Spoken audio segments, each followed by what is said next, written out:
Uma boa tarde a todos, um bom início de noite. Meu nome é Rodrigo Caetano Arantes, sou pesquisador em envelhecimento de idosos. Nós vamos dar início à nossa live sobre universidades abertas às pessoas idosas. Nós temos, essa live é patrocinada, apoiada, melhor dizendo, pela deputada Tereza Nelma, deputada federal Tereza Nelma, e também pelo grupo Intercâmbio 60+, que é um grupo de estudiosos, pesquisadores e ativistas em envelhecimento para debaterem e formularem políticas públicas para o envelhecimento da população brasileira, tendo como base a troca de experiências.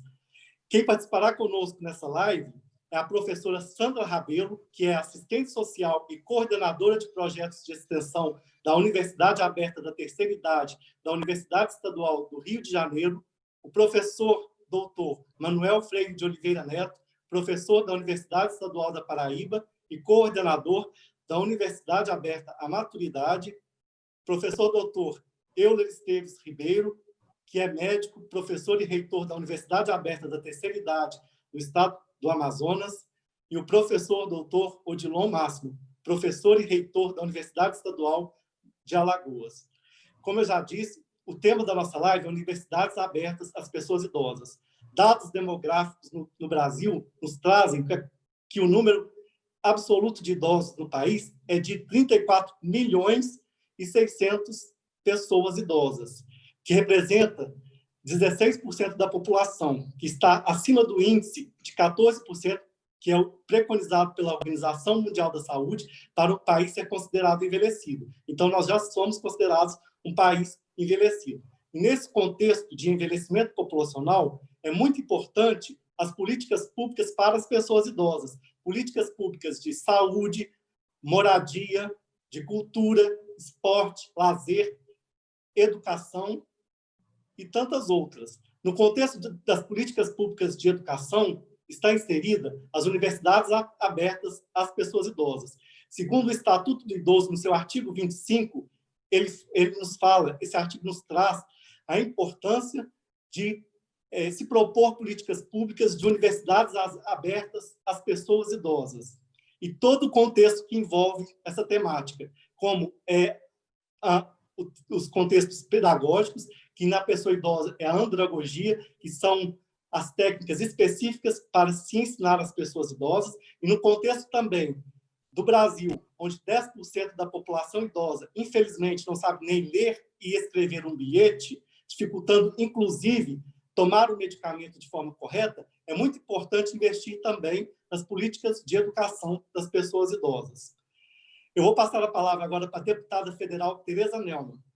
Uma boa noite, deputada.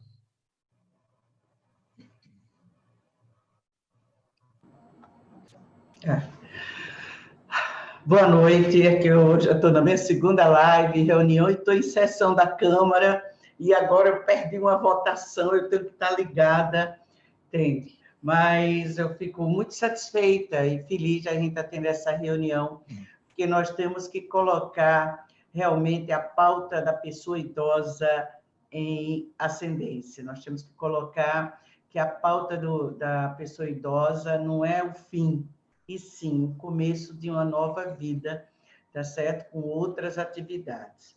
Então, a ideia da reunião surgiu das nossas conversas, né, nas redes sociais, com o Cris Médio, a professora Carla, o Rodrigo, e a gente sentindo essa necessidade, o Mano Freire, o meu querido Odilon, que o ano passado, em outubro, nas vésperas de eu me afastar para fazer a minha cirurgia, eu procurei, ele prontamente aceitou, que era para nós adotarmos o projeto que o Mano Freire tinha mandado para nós.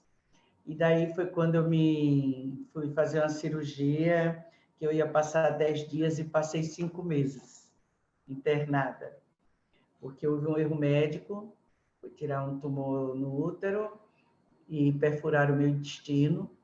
E daí, fiz 4 cirurgias, e dia 20 de março vim direto para essa outra internação, que é a pandemia do coronavírus. Então, eu estou desde outubro do ano passado, que eu não sei o que é convivência social. Estou tendo convivência com uma parte da família, que é a minha filha, meu esposo, o namorado dela e a equipe que está me ajudando, 2 pessoas que me ajudam no dia a dia. Aí eu estou numa casa de praia, aqui em Maceió, na Barra de São Miguel, mas nem saio, não vou a lugar nenhum. E agora, então, com a questão das redes, a gente está direto, é reunião, é seminário, são as sessões da Câmara, são lançamentos que a gente está fazendo, então eu estou na ativa, trabalhando muito. E fazendo uma reflexão muito grande sobre a questão da pessoa idosa no nosso país.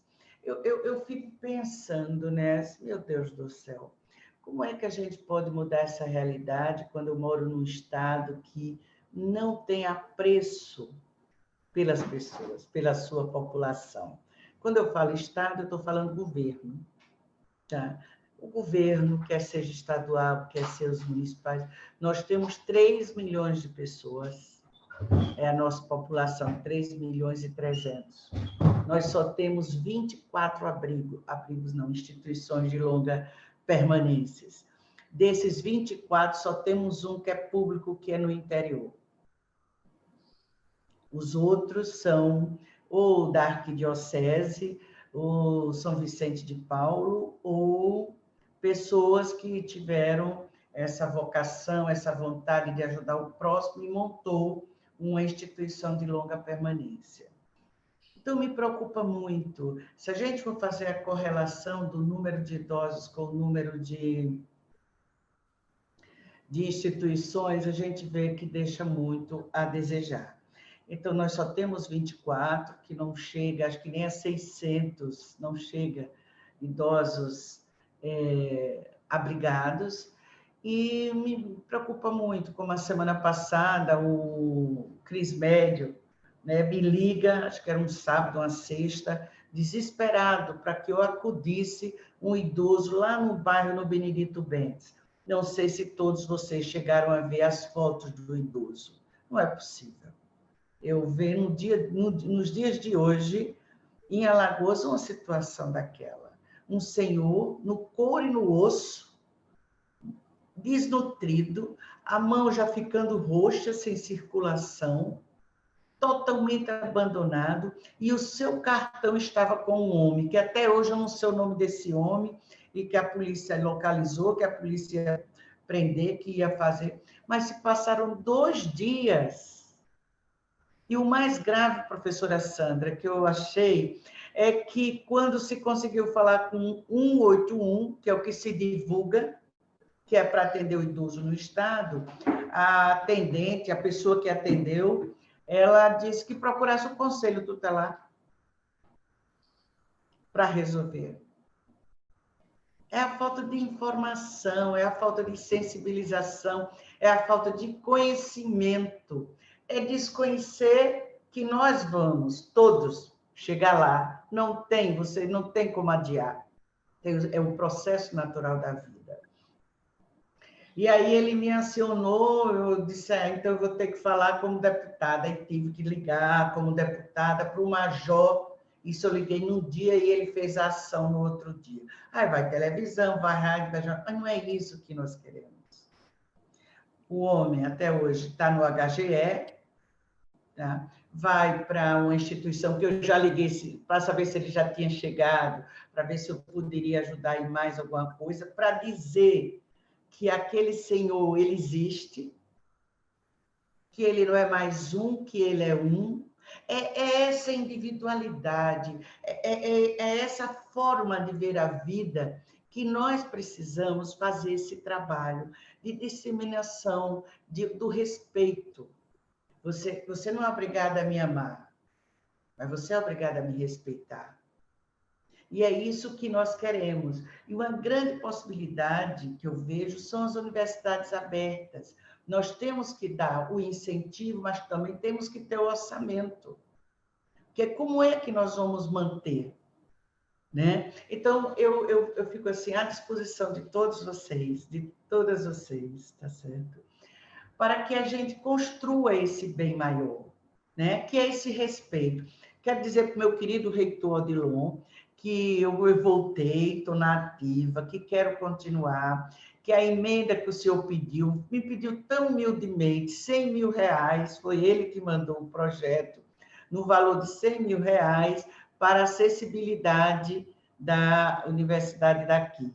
Então, eu disse a ele que sim, nós estamos na expectativa do procedimento lá das emendas, mas que nós vamos chegar junto. E que o projeto que o professor Mano Freire nos apresentou, que é o que nós sonhamos, né, é fazer com que a pessoa idosa tenha seu protagonismo, é isso que nós entendemos. Então, eu me coloco à disposição de todos vocês. Não fica bem, mas às vezes até que eu faço meio assim, né? Não é muito programado, é muito do coração. Eu coloquei uma emenda para Brasília para a questão do autista, uma situação, coloquei uma emenda para os cegos, para a Associação Nacional, e chamei mais 2 colegas para colocar. E isso eu me proponho a vocês, de ir procurar os deputados dos estados de vocês e pedir, e conversar, e dizer, homem, coloca uma emenda para esse estado voltado para a pessoa idosa. Vamos fazer isso valer, porque nós precisamos disso. Os deputados são eleitos porque nós votamos nele. Então, tem que ter responsabilidade com seus eleitores. E seu eleitor também é idoso e que precisa desse respeito. Então, eu me coloco à disposição de todos vocês. Eu converso demais, né, Rodrigo? Eu tenho muita vontade de ajudar, de fazer, mas eu quero dizer que eu estou na política, mas eu sou uma política mais realizadora. Eu não sou política de discurso. Eu não sei muito falar daquilo que não existe, da fantasia e enganar o próximo. Eu não sei, eu sei dizer o que eu posso fazer.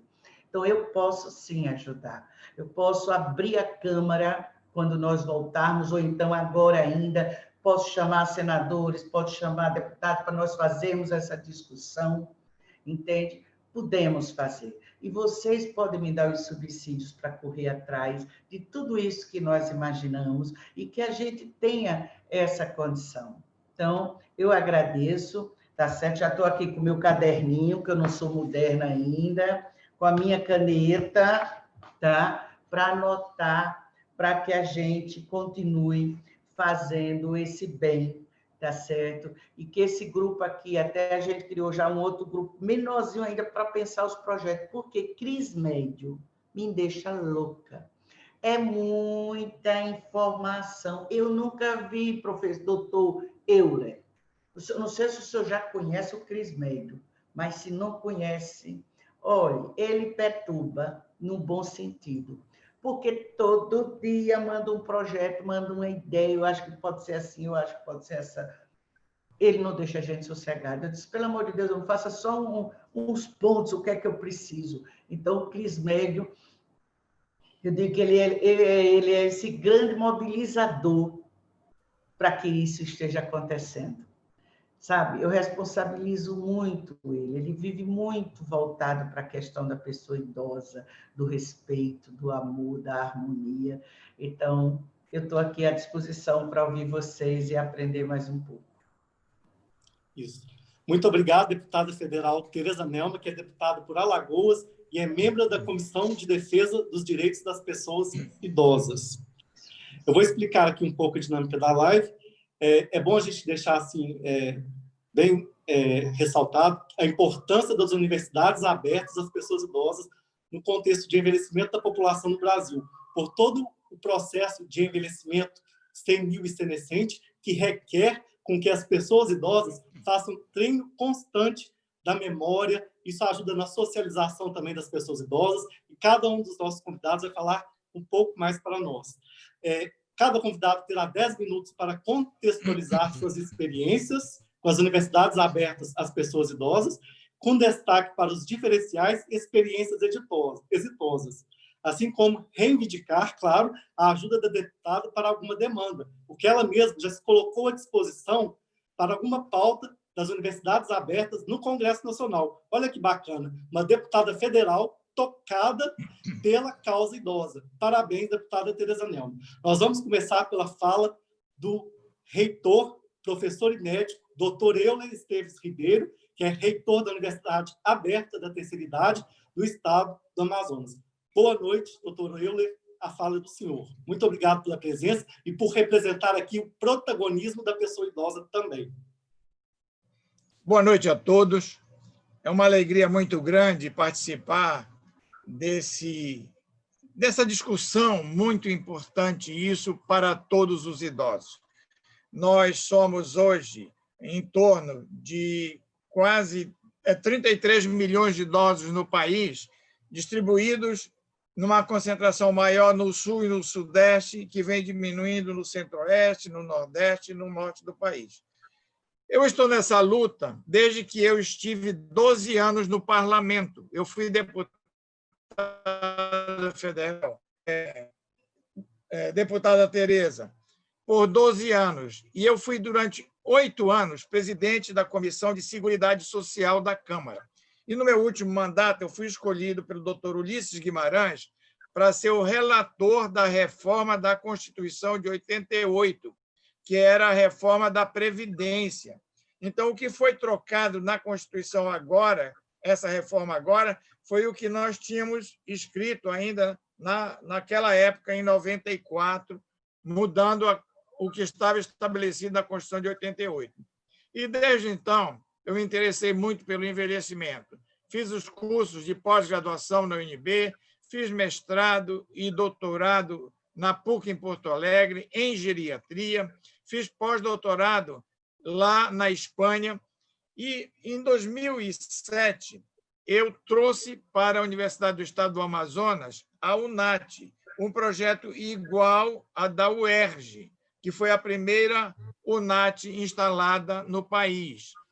Eu quero aqui cumprimentar a representante, a Sandra, representante da UERJ aqui, que ela deu um grande abraço ao Renato Veras, que é meu grande amigo. E nós estamos aqui numa luta muito grande. E, em 2018, nós fomos transformados nós éramos um núcleo da Universidade do Estado, e hoje nós somos a primeira universidade no Brasil, que é a Fundação Universidade Aberta da Terceira Idade. Nós temos, no orçamento do Estado, um orçamento específico de 12 milhões de reais para a nossa universidade, que já tem sede própria. Nós temos hoje 3 mil idosos na FUNAT, na Fundação Universidade Aberta da Terceira Idade.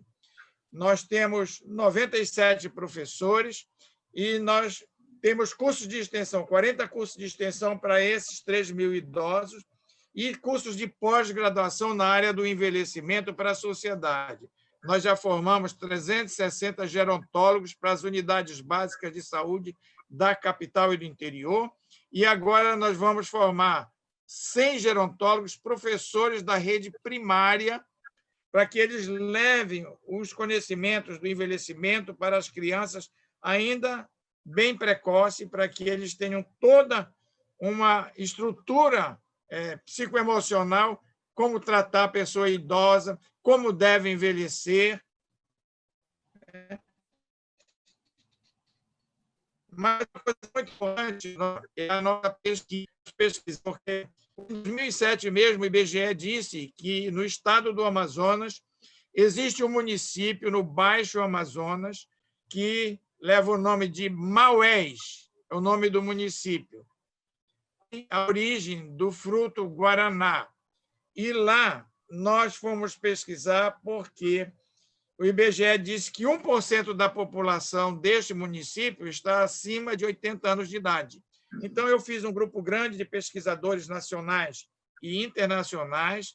Nós levamos a Universidade Federal de Santa Maria do Rio Grande do Sul, que tem o maior laboratório de análise biogenômica do país, a PUC de Porto Alegre, a USP, a UERJ, o Porto, em Portugal, veio também gente de lá para fazer pesquisa com a gente, León, na Espanha, e nós examinamos 1.813 em 174 comunidades, indivíduos de 70 anos e mais.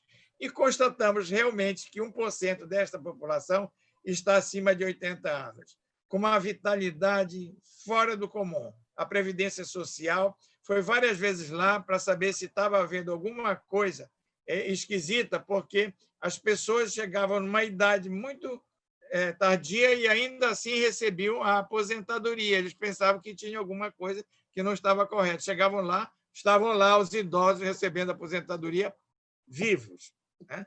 Então, nós fizemos a pesquisa do envelhecimento do homem na Florianópolis, uma expressão internacional, por conta da pesquisa que nós fizemos, e lançamos este livro aqui, A Dieta Amazônica. A Dieta Amazônica, entre todos os fatores referentes à possibilidade do envelhecimento com qualidade, é um dos fatores importantes. Então, nós fomos ver a genética, nós fomos ver o sono desses idosos, a fuga a dieta e os exercícios. Do ponto de vista genético, essa população, que 60% são índios Sateré-Maué, eles são descendentes da população pré-colombiana, que, quando os espanhóis chegaram no altiplano, eles desceram a colina e vieram para a Amazônia. Sangue puro. Bem, quem colonizou essa região foram portugueses, espanhóis e italianos. E quem fazia o escambo entre o que eles produziam e gêneros de primeira necessidade eram árabes e judeus nos regatões, nos barcos que iam de comunidade em comunidade. Essa miscigenação que foi efetuada, nós temos no DNA dessas pessoas, que é o marcador de longevidade. Eu consegui um recurso na Fundação de Amparo à Pesquisa no estado do Amazonas, mas eu só fiz dos 1.803 indivíduos analisados, só 10% da população, para ver se tinha ou não marcador de longevidade entre eles. 67,4% dos 10% dos 100 indivíduos que nós analisamos, de ambos os sexos, tinham a polipoproteína E2 como marcador de longevidade no DNA. Não tem luz nas comunidades. Essa história de luz para todos não chegou bem na Amazônia. Então, como não tem luz na comunidade, ele não tem televisão, não tem nada dessas coisas, eles dormem muito cedo. Então, a fuga do estresse não tem todo... Se aconteceu que tem essas coisas nos programas de televisão, que é uma coisa terrível. Exercício, eles fazem a roça na terra firme. A terra firme é aquela que não inunda na sazonalidade das águas, porque aqui 6 meses a água cresce, 6 meses a água desce. Mas eles moram onde? Na várzea, onde tem comida bastante, os frutos da floresta, o peixe em abundância, e onde eles podem ter a possibilidade de plantar também na várzea os tubérculos, macaxeira, mandioca, cará, inhame, todas essas coisas. Então, eles comem basicamente peixes, verduras mais ou menos, mas eles plantam algumas verduras, frutas abundantemente. No quintal da casa dele tem castanheira. 2 castanhas equivalem a um bife de 150 gramas de proteína, além daquela pelinha escura que tem em cima, que é o selênio, que estimula o centro da imunidade.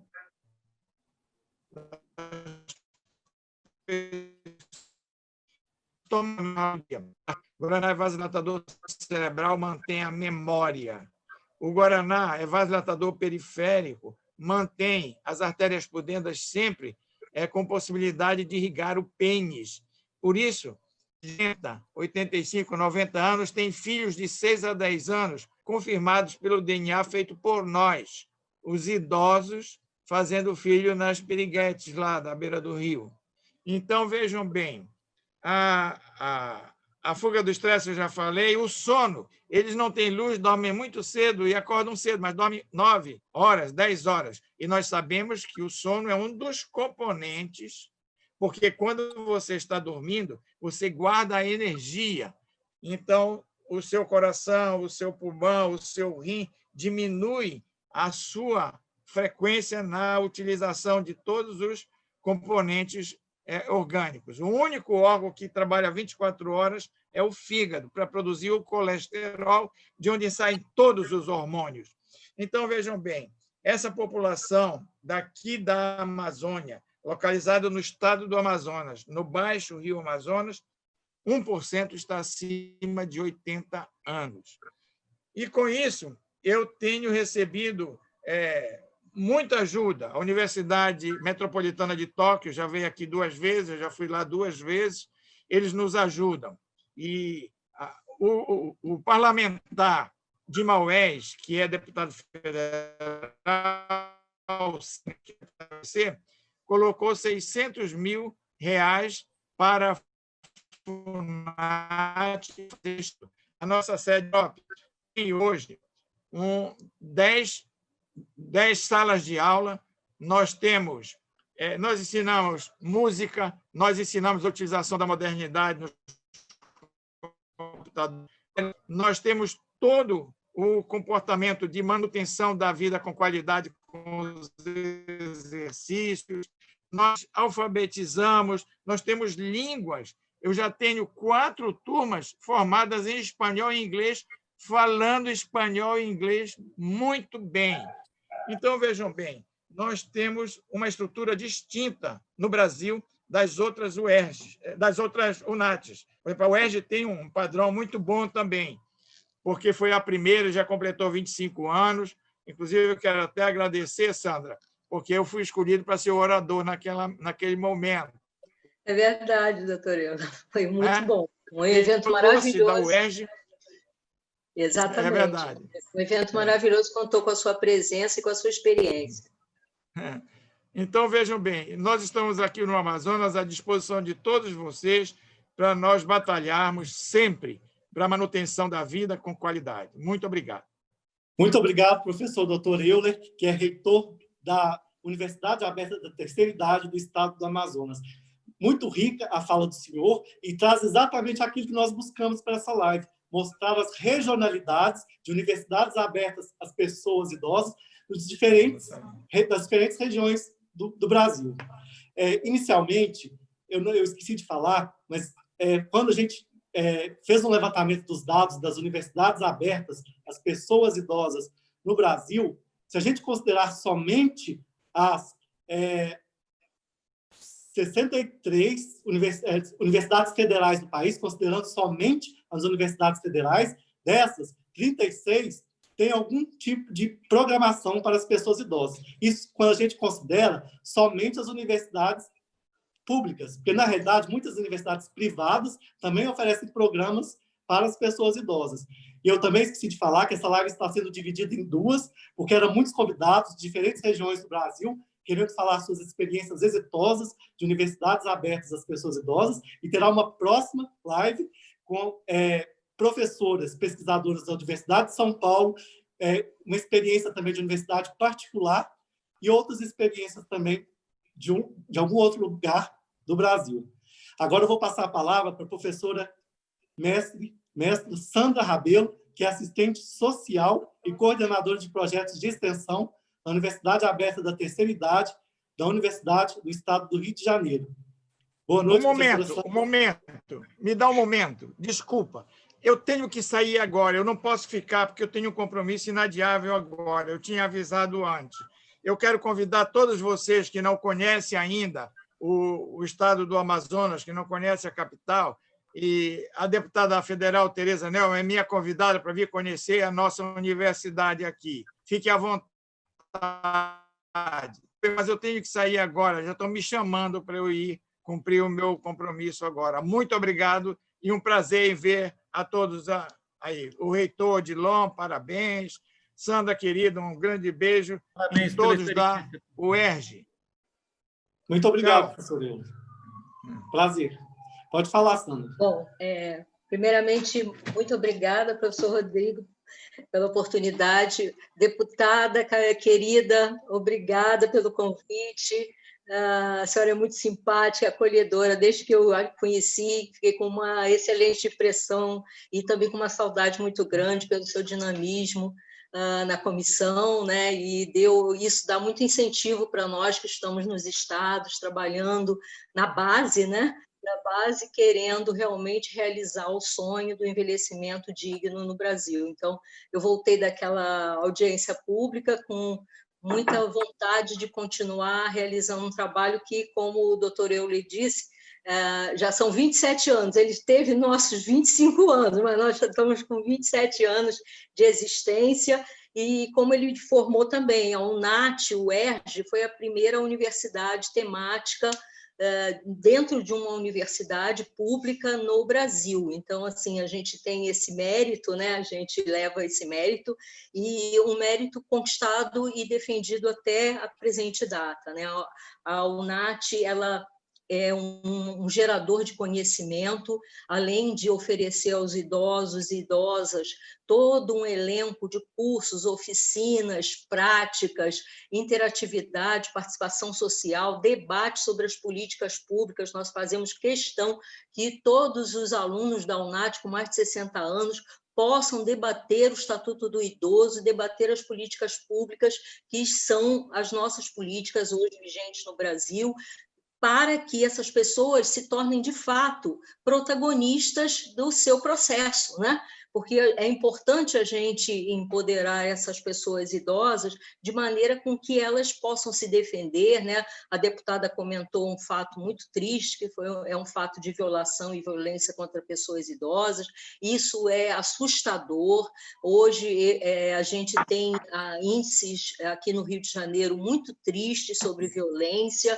Há um interesse muito grande da nossa rede de proteção e defesa da pessoa idosa de eliminar esse dano, mas ainda é muito difícil. A deputada e todos os nossos colegas aqui presentes sabem disso, mas a gente continua lutando em torno dessa possibilidade, né, de que os idosos não sofram mais violência, sejam respeitados, como a deputada mesmo comentou.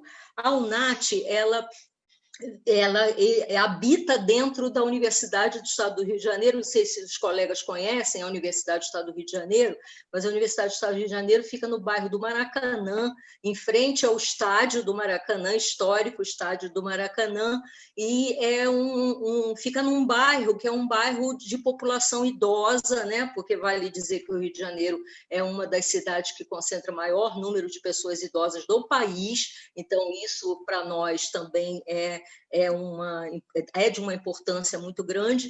E a UNAT, então, ela se concentra no bairro da Tijuca, Maracanã, Vila Isabel, Andaraí, Centro e Jacarepaguá, que é um bairro também muito populoso aqui no Rio de Janeiro e que também tem uma concentração de idosos muito grande. Desse número, a gente atende em torno de 3.500 idosos. Nós temos 2 ambulatórios. Um ambulatório ele é ligado ao CISREG, que é o nosso sistema de regulação aqui no Rio de Janeiro, que encaminha os idosos da Clínica da Família para o nosso ambulatório, que é um ambulatório especializado, e temos um laboratório de pesquisa em envelhecimento, que é um ambulatório também, mas que trabalha com a pesquisa em envelhecimento com as doenças degenerativas do envelhecimento. Além disso, nós temos uma revista importantíssima, que é a Revista Brasileira de Geriatria e Gerontologia, que é uma revista indexada internacionalmente em 2 línguas estrangeiras, de classificação A4, portanto, é uma das revistas mais importantes no Brasil, que trata do envelhecimento, que tem artigos científicos, que tem produção de pesquisa, que tem evidências em pesquisa. Então, isso também para nós é um mérito muito grande e é uma realização também importante para a nossa história, né? Nós promovemos aqui no Rio de Janeiro estudos comparativos sobre envelhecimento, né? Uma vez que o Estado do Rio de Janeiro e a cidade do Rio de Janeiro realmente concentram uma população de idosos muito grande, e temos um curso de especialização em geriatria e gerontologia, coordenado pelo professor Renato Veras, que é o diretor. Já estamos juntos caminhando nesse mundo, né, do envelhecimento já há mais de 20 anos, quer dizer, a UNAT tem 27, o professor Renato tem o mesmo número de anos que a UNAT, e eu tenho 25 na UNAT. O nosso curso de especialização já formou vários profissionais de diversas áreas, porque é um curso multiprofissional, e é um curso que também tem uma visibilidade no Estado e uma importância também fora do Estado do Rio de Janeiro. Além de tudo, a gente ainda forma profissionais da rede de saúde. Então, há uma parceria da UNAT com a rede de saúde, no sentido da gente capacitar os profissionais de saúde para que eles possam atender as pessoas idosas nas clínicas da família. Temos cursos de formação de cuidadores de idosos, que é um curso que também já conta com alguns anos. Ele foi criado em 97, a UNAT foi criada em 93, logo depois nós criamos o curso de formação de cuidadores de idosos, e também temos um elenco de cursos de extensão voltados à população que queira realmente uma especialização, um conhecimento a mais sobre gerontologia. As nossas contribuições para assistência médica, para assistência jurídica, uma vez que nós atendemos também a população sobre os seus direitos, tem ganhado relevância dentro da própria universidade, porque a universidade a gente faz parceria com as academias, com a Faculdade de Direito, Faculdade de Enfermagem, Faculdade de Ciências Médicas e outras faculdades dentro da universidade, que traz para nós os alunos da graduação, para que esses alunos, então, se tornem os instrutores das nossas oficinas para idosos. Então, nós temos, assim, no final da nossa realização, a gente tem o quê? A gente tem o contato de um jovem ou uma jovem de 18, 20 anos com um aluno da UNAT de 80, 85. Então, a gente, por essa relação, a gente aproxima gerações, e esse é a nossa defesa maior, é aproximar as gerações, a geração tão jovem com a geração mais velha, para que elas possam desenvolver um diálogo entre as gerações, um diálogo de respeito, um diálogo de amizade. Os nossos alunos adoram os nossos professores, entre aspas, instrutores, que são os alunos da graduação, por um carinho muito grande, né, com as gerações mais novas. Então, esse trabalho é um trabalho muito recompensador. Realmente, a relação da UNAT-UERJ é uma relação muito dinâmica, é uma relação importante com a cidade do Rio de Janeiro. O Renato é um grande empreendedor, Renato é um pesquisador de cunho internacional, um homem visionário, que, junto com o professor Américo P. Carneiro, já falecido, idealizaram esses centros de estudos em envelhecimento. E nós estamos aqui disponíveis para outros debates. A deputada está muito interessada em agregar as UNATs, né, do Brasil, e eu acho muito importante que as UNATs também possam realmente contribuir para as políticas públicas através da deputada, para que a gente tenha muito mais UNATs, como o professor Rodrigo comentou. Aqui no Rio de Janeiro nós temos a UNAT, o UERJ, mas temos UNATs em outras universidades particulares também. Então, o Rio de Janeiro tem uma concentração muito boa de modelos de UNAT, e isso favorece muito a nossa população idosa, embora a gente ainda, né, sonhe com esse ideal, né, de conquistar o envelhecimento, de dar oportunidade às pessoas idosas. Nós temos muitas comunidades violentas, e os idosos ficam confinados nessas comunidades, porque é difícil a gente ter acesso a essas comunidades para trazer esses idosos das comunidades para a universidade. Então, a gente precisa democratizar muito mais um projeto como esse, a fim de que a gente chegue até as populações mais desassistidas e possamos aí realmente igualar o envelhecimento sob todas as faces, né? Então, eu deixo aqui a minha contribuição, estou disponível para o debate. Muito obrigada mais uma vez, deputada, muito obrigada, professora Dilon, professor Manuel, professor Rodrigo, pessoas muito queridas e pessoas que estão lado a lado no debate sobre envelhecimento dentro das universidades. Obrigada. Muito obrigado, professora Sandra, que é uma professora aguerrida na causa da pessoa idosa. Muito obrigado pelas palavras, bem esclarecedoras. Como a gente está debatendo aqui, as universidades abertas às pessoas idosas, elas vieram de um modelo francês, que se iniciaram em 1975, foram trazidas para o Brasil e começou todo esse processo. Eu não sei se a Unati do Rio foi a primeira, Sandra. Sim, professor Rodrigo, foi a primeira universidade que trouxe o modelo da Universidade de Toulouse, né, e apropriou o modelo da Universidade de Toulouse dentro do meio acadêmico. Foi sim. Isso, muito obrigado. Agora nós vamos passar a palavra para o professor doutor Manuel Freire de Oliveira Neto, que é professor da Universidade Estadual da Paraíba e coordenador da Universidade Aberta à Maturidade. Uma boa noite, professor Manuel. Muito obrigado. Boa noite a todos. Eu gostaria de saudar a todos em nome da deputada Tereza Neumann, uma guerreira, uma resiliência muito grande de tudo que ela passou e está aí conosco aí, sempre com esse espírito de alegre, de ativo demais.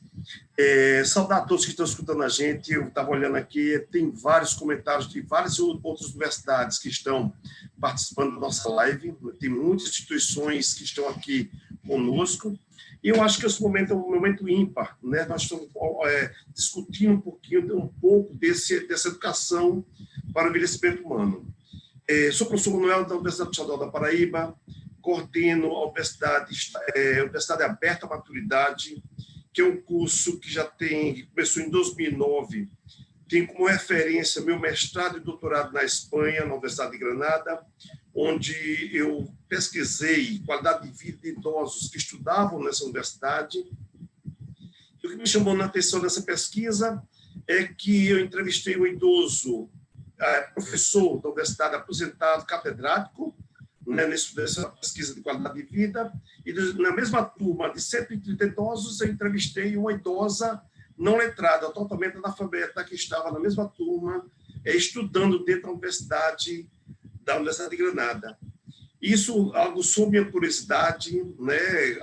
Conversei com vários professores, com o coordenador, tive acesso ao projeto dessa universidade e retornei para o Brasil em 2007, concluí meu projeto. Eu digo que eu tenho 2 filhos da Espanha, que é a Universidade Aberta à Maturidade, que eu trouxe o projeto de lá, e o Congresso Internacional do Envelhecimento Humano, também foi montado dentro da perspectiva do meu doutorado lá em Granada, na Espanha.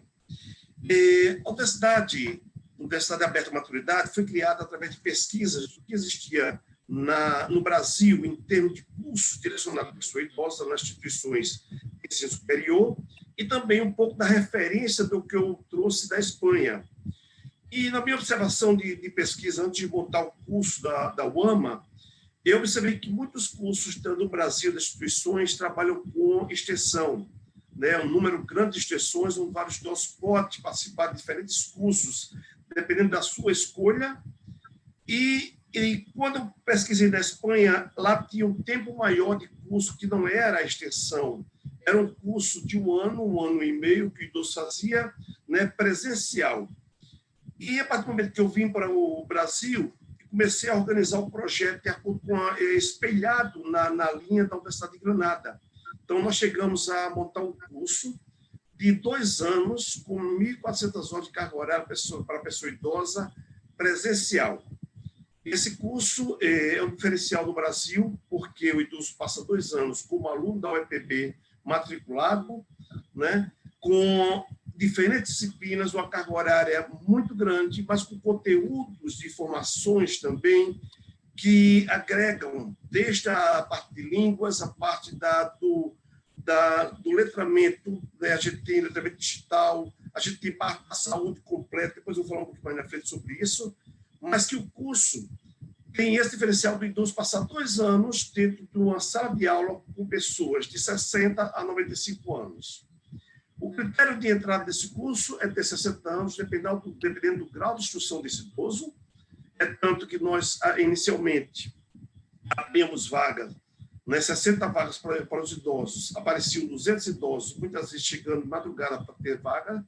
Então, nós acabamos com esse critério de os primeiros que chegassem terem acesso ao curso.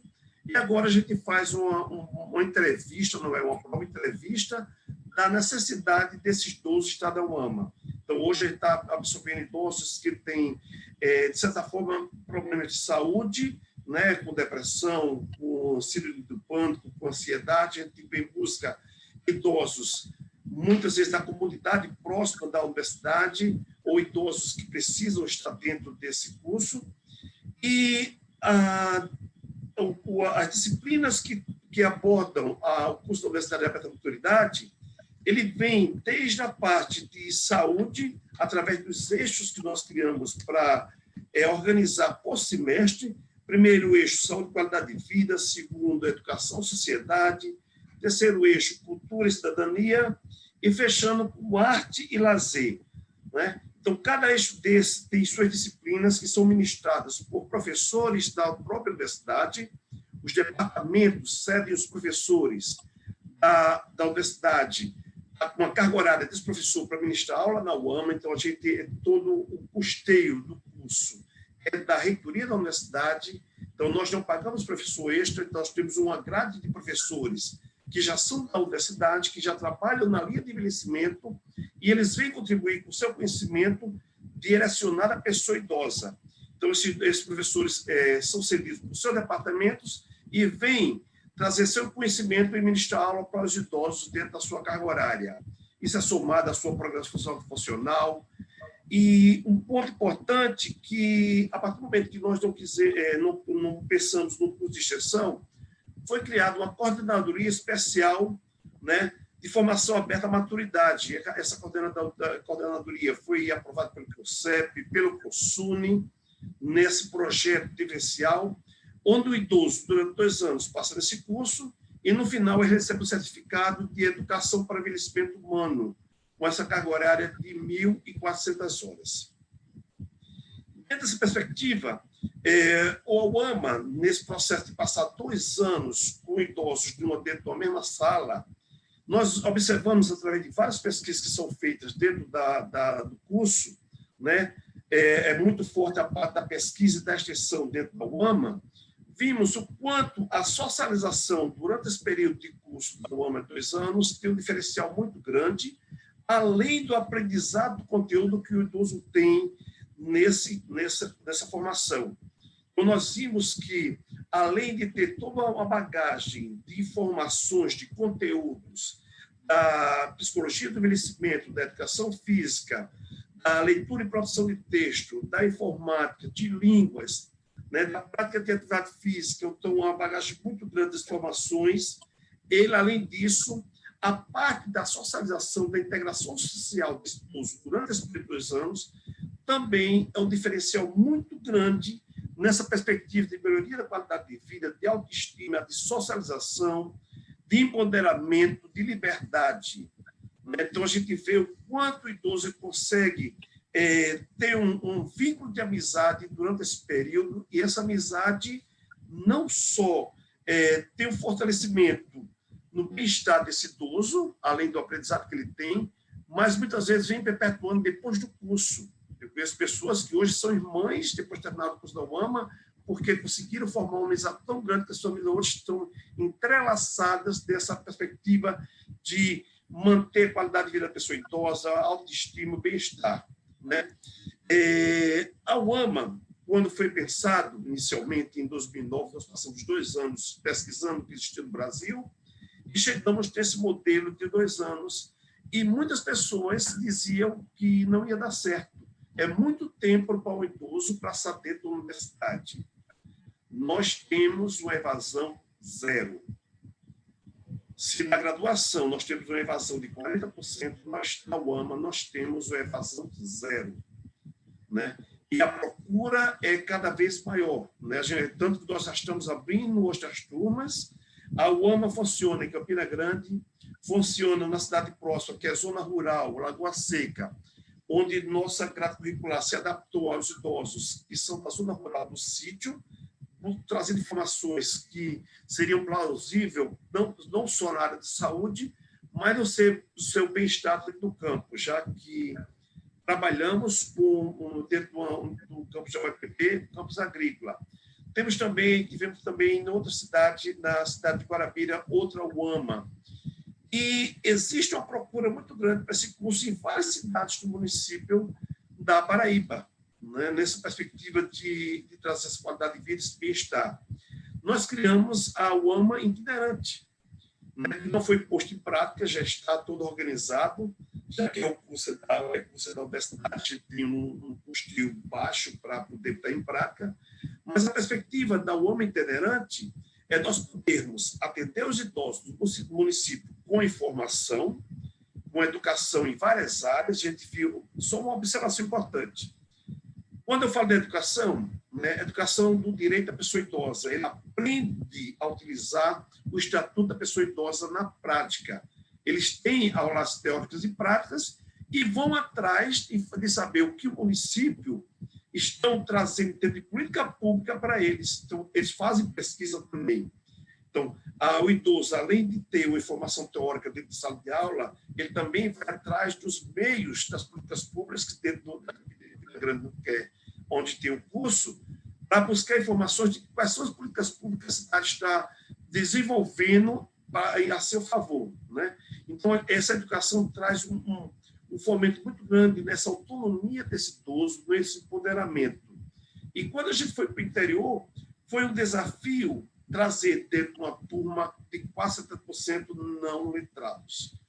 Idosos que estavam dentro da universidade, numa sala de aula, estudando o envelhecimento humano, que não sabiam ler. Então, nós começamos a trabalhar não só essa informação do envelhecimento, mas também a perspectiva de alfabetizar esses idosos também dentro do curso. E de 45 idosos, 40 idosos terminaram a formação desse curso.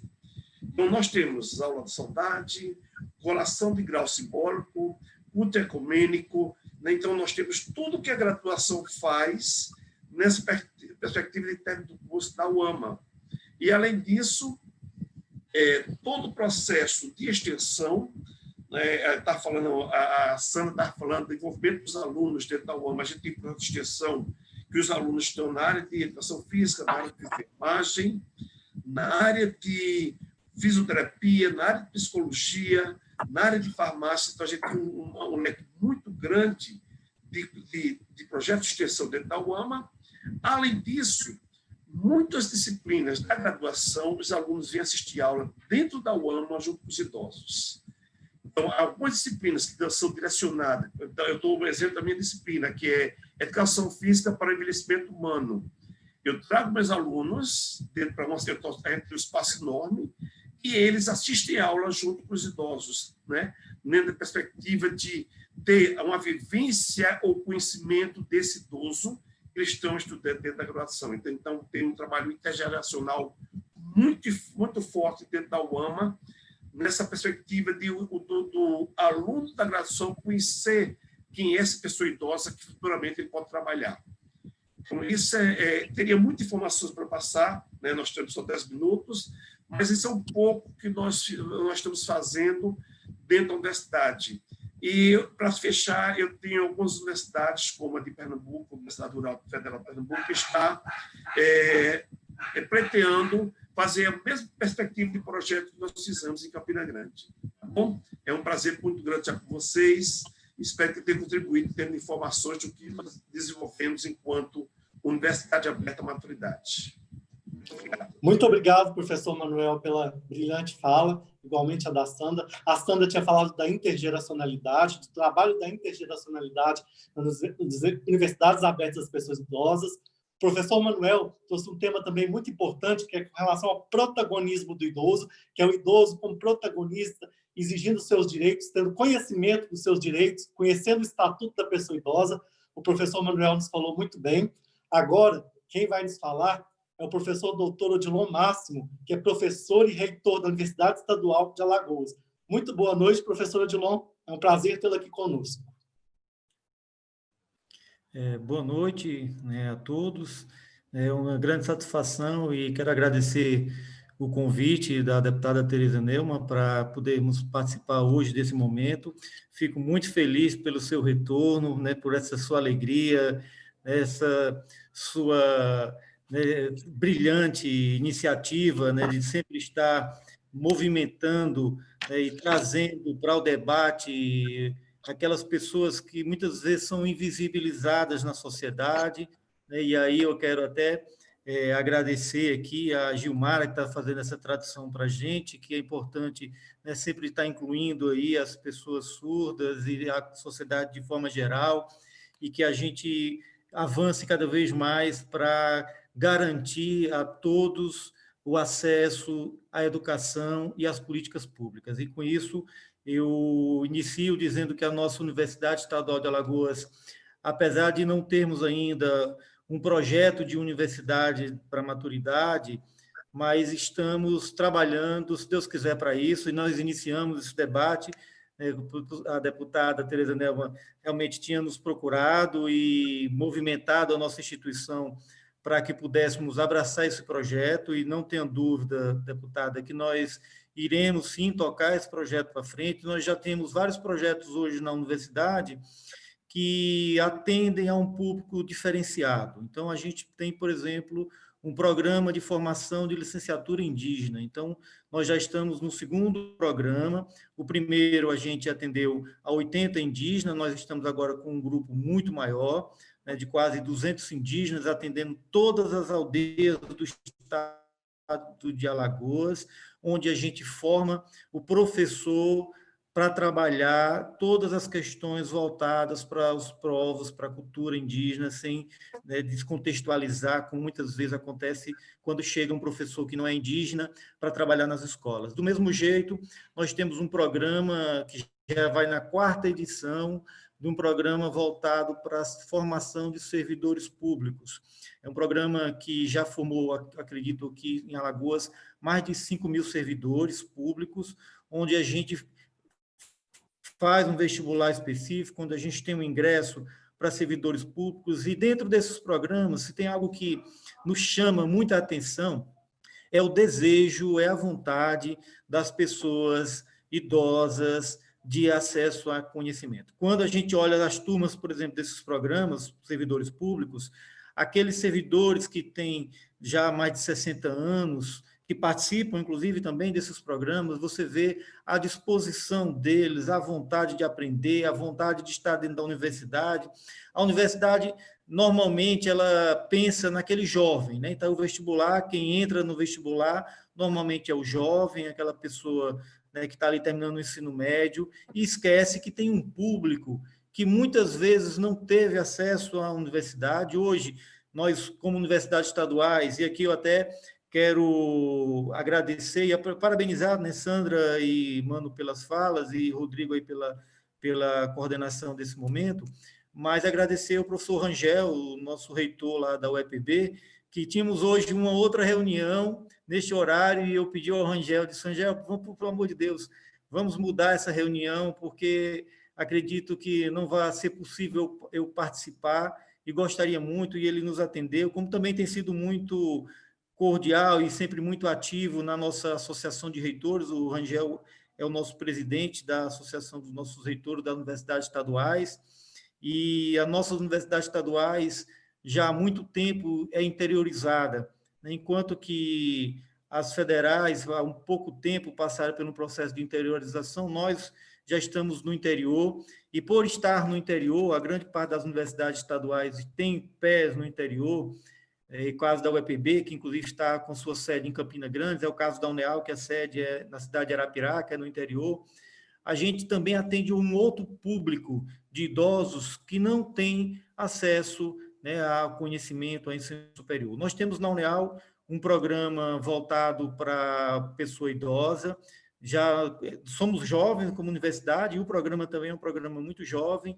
Nós começamos esse programa em 2018, e o programa começou com em torno de 100 pessoas.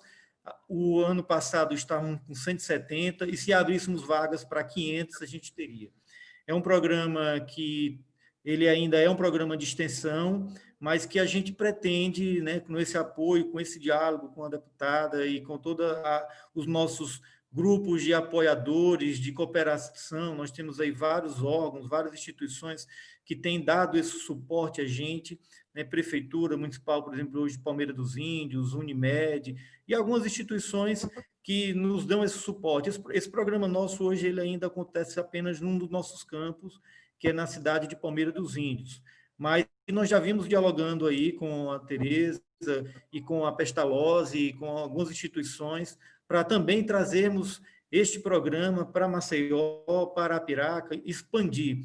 E essa, eu acho que é um grande desafio das nossas instituições e de nós que somos gestores públicos, de garantir que a universidade ela seja para todos, que a gente possa ter uma universidade para aquele jovem que precisa construir uma carreira, que precisa se profissionalizar, mas também que a universidade ela possa cumprir um papel, né, que é atender, como a gente tem atendido os povos indígenas, atender os quilombolas, como a gente tem atendido também vários projetos, é atender a pessoa idosa. Então, acho que esse é um desafio que é importante que nós todos possamos abraçar, e eu fico feliz que esse debate ele esteja ocorrendo dentro da nossa instituição. Nossos projetos, hoje, esse projeto que é voltado para a pessoa idosa, ele é coordenado pela professora Sara e a professora Rosa. Quero até aqui mandar um abraço para a professora Sara, que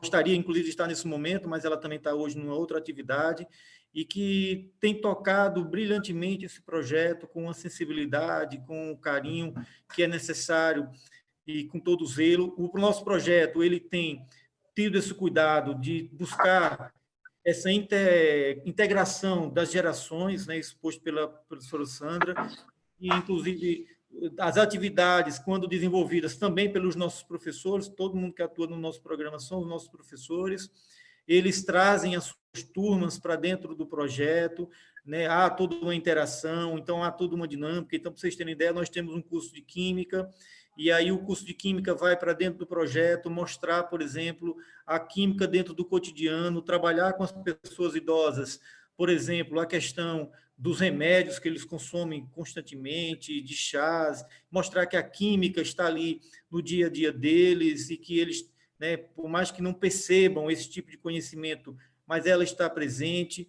Temos tido professores na área de teatro que chegam, né, a fazer determinadas dinâmicas, como, por exemplo, foi feito recentemente um teatro do oprimido, né, em que a gente criou a possibilidade de por meio do teatro, né, as pessoas, né, e os idosos se manifestarem, expor aquilo que eles muitas vezes não têm coragem, né, de falar, seja da violência que vivem, às vezes, pelos próprios entes queridos, pela própria família, mas do cotidiano, da dificuldade de acessibilidade. Então, um teatro em que é baseado naquela perspectiva de Paulo Freire, em que você traz a voz desses oprimidos, que você traz a voz desses idosos que muitas vezes são silenciados, e que eles, quando veem isso numa peça, numa encenação, mas que vê que aquilo ali é a realidade que eles vivem no cotidiano, muitas vezes, né, de ter os seus direitos cerceados, de não garantir, né, uma qualidade de vida. Então, isso é importante. Então, acho que esses projetos, né, eles trazem, né, tanto para o idoso que participa, né, como o Mano falou, a frequência é 100%, toda vida que nós temos algumas atividades com essas pessoas idosas, eles vêm em massa, e, claro, tem que ter um cuidado diferenciado. Então, por exemplo, a gente tem que garantir para essas pessoas uma alimentação nesses momentos, porque muitos sofrem, né, com problema de pressão, ou tem, né, problema de hormônios, série de dificuldades que não podem ficar um longo tempo sem se alimentar. Tem a questão do transporte. Então, isso tudo é uma dificuldade, e que as nossas instituições elas precisam, né, estar avaliando, né, que esse público, que essa população, ela tem aí demandas, e que nós podemos oferecer enquanto instituições, né, que se colocam aí a atender os mais diversos públicos possíveis. A nossa universidade ela tem dificuldades de pessoas, de recursos humanos, temos uma dificuldade muito grande de custeio, né, que nosso orçamento é um dos menores orçamentos das universidades públicas do Brasil, certo? Então, se você pega todo o mapa de recursos de transferências, vocês verão lá que a Universidade Estadual de Alagoas é uma das que recebe, comparado às demais universidades do Brasil, um dos menores custeios, se não o menor custeio do Brasil. Então, isso traz para nós um grande desafio, que é como, né, a gente atender a esses públicos com um pouco custeio, sem dinheiro. E aí, claro, é aquela mágica que a gente aprendeu na Universidade Estadual de Alagoas, é a criar as parcerias, ser criativos, né? Tentar criar soluções para essas dificuldades, aquela mágica que todo trabalhador faz para viver com o salário mínimo, né? Então, nós, enquanto universidade, também temos que estar vivendo, daí nossos pedidos, deputada. Quando a gente vai pedir uma emenda, a gente fica até com medo, né? Receoso, porque nosso custeio é tão pouco, e qualquer recurso que entra na nossa universidade, ele é muito bem utilizado, ele é muito bem aplicado, porque a gente tem tido esse cuidado, né? E aí já vemos há um bom tempo, já com o professor Jairo, e a gente também, né, tendo o professor Kleber, também passou por esse tempo, desse cuidado, né, de fazer uma gestão da nossa universidade de forma democrática, de forma a atender esses públicos, né, que estavam marginalizados. Nossas universidades estão no interior do estado, como eu falei, mas também atende especialmente a um grupo de uma população rural, né, que também muitas vezes ela é excluída desses processos. Quando você pensa hoje, e aí o professor Euler, que saiu, né, que vem aí de uma experiência brilhante lá na Amazônia, mostrando, por exemplo, o que é esse idoso que vive ali no meio rural, né, que vive na roça, que trabalha, que nunca teve acesso à educação formal, mas que tem um conhecimento de vida, de experiência, né, que traz para os jovens que estão dentro da universidade, que é isso que a gente tem tentado promover nos nossos projetos, que é dentro dessa intergeracionalidade, e mostrar para esse jovem, né, que está chegando na universidade, que muitas vezes não tem dimensão do que é ser idoso, e a nossa população tem envelhecido. A nossa população, cada vez mais, ela passa a demandar serviços que antes não eram pensados pelos nossos poderes públicos. Daí a gente se preocupar com a acessibilidade dentro da universidade, daí a gente se preocupar com a inclusão, daí a gente se preocupar com determinadas demandas que antes não eram percebidas, que antes não eram reveladas, e que agora, felizmente, a gente consegue revelar essas situações, não só revelar, mas que a gente consegue dar conta, né, de mostrar, né, de trazer as nossas instituições, as nossas universidades, para que elas possam cumprir um papel importante, que é atender a essas pessoas que antes não tinham espaço.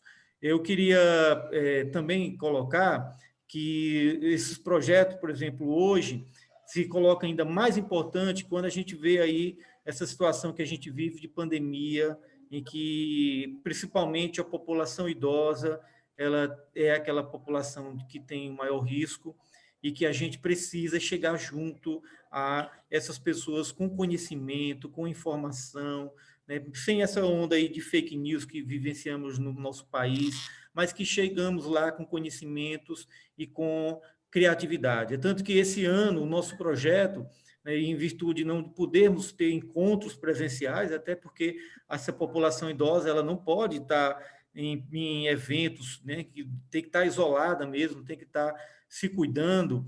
Nós, esse ano, transformamos o projeto em um projeto em que utilizemos de forma muito mais intensa as redes sociais. Então, todo dia a gente tem campanhas no Instagram, a gente envia para os idosos pelo WhatsApp. Claro, nem todo mundo tem, porque eles ainda têm essa dificuldade, né, de acesso à informação, de mexer nessas tecnologias, mas muitos já dominam, né, já usam.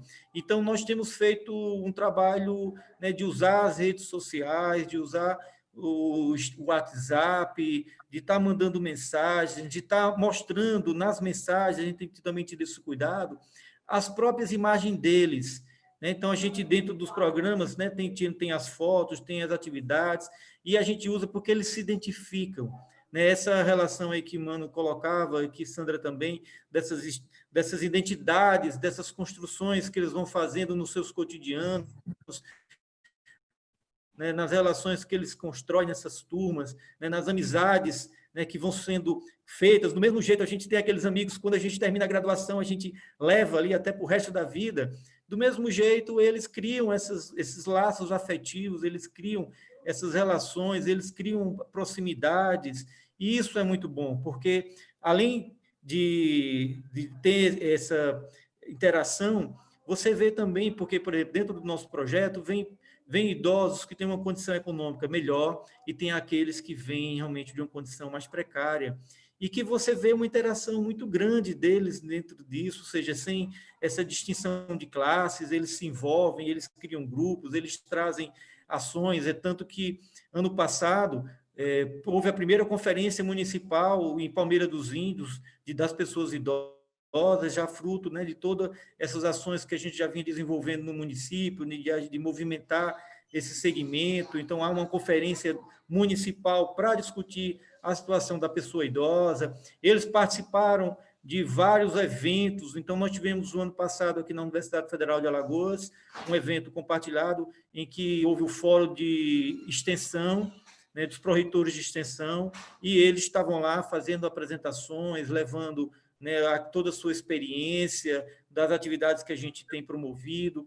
Então, é sempre gratificante quando a gente divulga, por exemplo, as ações desses projetos, porque é algo que deixa a nossa instituição mais alegre, a presença dessas pessoas idosas dentro da universidade. Então, a gente está de portas abertas, apesar de não termos ainda um projeto, mas queremos construir, do mesmo jeito que construímos o projeto de licenciatura indígena, que construímos projetos para a área de campo, a gente também quer construir esse projeto e essas experiências relatadas, e acho que é até importante futuramente uma visita nossa, né, a essas instituições. Até o Rangel já havia feito um convite para ir lá, mas a gente ir lá, aí no Rio também, na experiência, né, mais antiga do Brasil, aí da nossa também irmã, né, da UERJ, passou também recentemente, ela está passando ainda por uma série de dificuldades, né, mas que vamos superar, até porque as nossas instituições estaduais,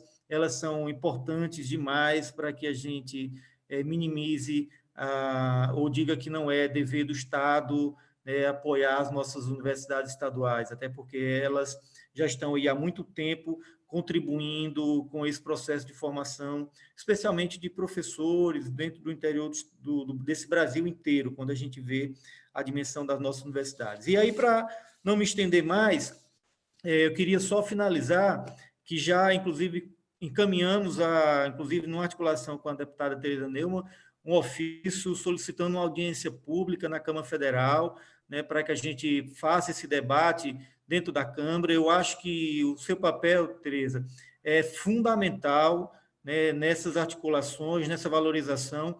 Vou ressaltar um exemplo agora para que a gente possa pensar a importância que tem os nossos legisladores no Brasil. Há pouco tempo atrás foi aprovado que as nossas universidades precisam executar em torno de 10% das suas cargas horárias dos seus cursos de atividades de extensão. Inclusive, hoje nós temos aí, a Sara está fazendo essa discussão, por isso que ela não pôde participar, sobre a curricularização da extensão. Então, todos os cursos de graduação hoje têm que promover atividades de extensão, têm que desenvolver ações voltadas para a sociedade.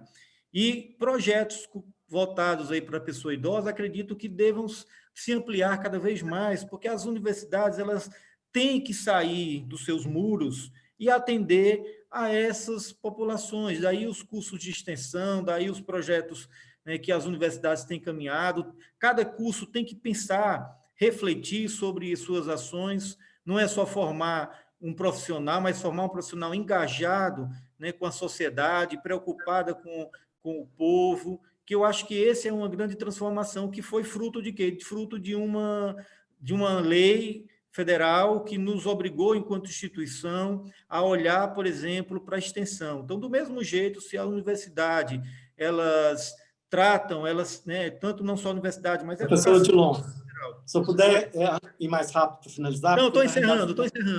Então, para que as universidades elas possam, né, exercer de forma, às vezes, até obrigatória, porque essa obrigação, inicialmente, ela cria-se, torna rotina. Quando a LDB foi criada em 96, ela trouxe para a gente uma diversidade de práticas que hoje elas fazem parte do nosso cotidiano.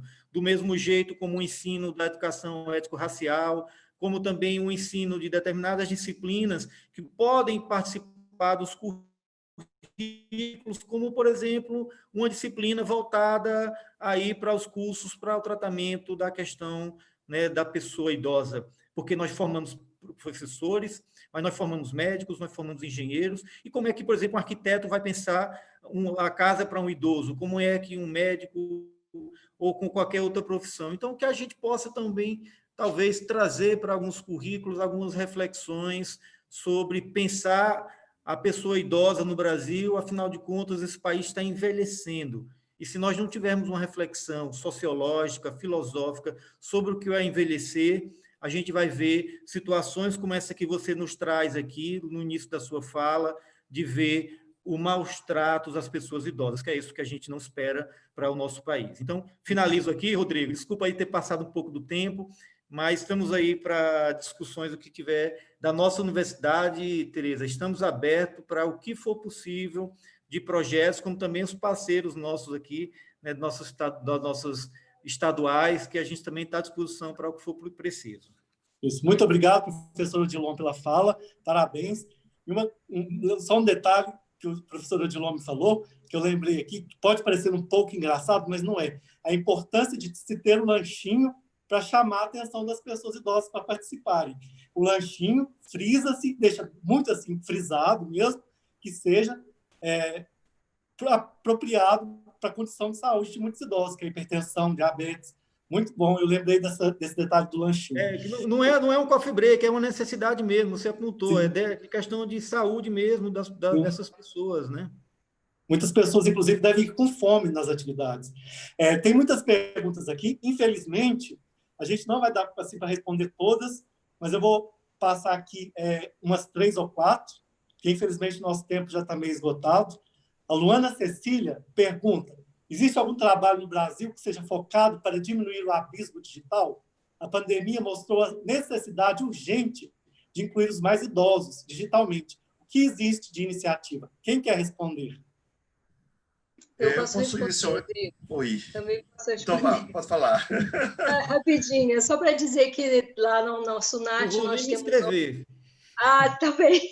É para dizer que na nossa NAT nós temos a oficina de redes, que é uma oficina coordenada pelo nosso assessor de imprensa, Marcos Teodoro, e essa oficina de redes é uma das mais concorridas da UNAT, em virtude da necessidade hoje, né, da gente ter acesso à tecnologia, e as pessoas idosas querem muito ter esse acesso à tecnologia. Ainda agora mesmo já recebi aqui um zap de uma aluna de 89 anos dizendo: Sandra, me dá um link, eu quero entrar e não consigo. 89 anos. Então, Yaraci, maravilhosa, um beijo. Queria aproveitar para desejar um beijo, dar um beijo em todos os profissionais, todos os alunos da graduação pós e todos os nossos alunos idosos. Mas a gente tem uma oficina, sim, que é a oficina de redes sociais e de tecnologia e internet, que é uma das mais disputadas na nossa UNAT. Muito bom. Nós temos, além do curso de informática para a pessoa idosa, nós vimos a necessidade de criar um curso de alfabetização digital. Essa alfabetização digital são para idosos que não tinham nenhuma noção de como mexer no celular, mexer no computador, inclusive tinham medo. Então, essa alfabetização digital é o beabá de como mexer nesse mecanismo das redes sociais ou até mesmo nos aparelhos, tá bom? Muito obrigado, professor Manuel. Também nós temos essa mesma atividade na UNEAL, e eu queria aqui agradecer ao Instituto Federal de Alagoas, que também já tem colaborado, e nesse novo projeto, já para 2020, iríamos ter uma parceria mais forte do Instituto Federal, mas com a situação da pandemia, claro, a gente não pôde ter esses momentos, esses encontros, mas também é sempre uma demanda, e eles ficam muito felizes nesses cursos, quando a gente vai tratar da questão de redes sociais, de como tirar uma foto, de como postar no Instagram, de como enviar uma mensagem. Então, assim, é um dos cursos, como a professora Sandra falou aí, assim, dos mais disputados, né? Isso. Muito obrigado a todos pela resposta. Agora nós temos uma pergunta aqui da Rosa Lícia, que ela fala exatamente do acelerado envelhecimento populacional do Brasil e a tendência dos idosos permanecerem por mais tempo no mercado de trabalho. Inclusive, muitos permanecem não porque querem, mas porque assim, eles são arrimos financeiros do domicílio, porque precisam. Aí ela pergunta o seguinte: como vocês enxergam a inclusão, essa inclusão do idoso no mercado de trabalho por mais tempo? Existem iniciativas para impulsionar a economia prateada? Quem quer responder? Que economia? Economia prateada. Prateada. Economia dos idosos permanecendo mais tempo no mercado de trabalho. As universidades abertas trabalham também algo nessa perspectiva?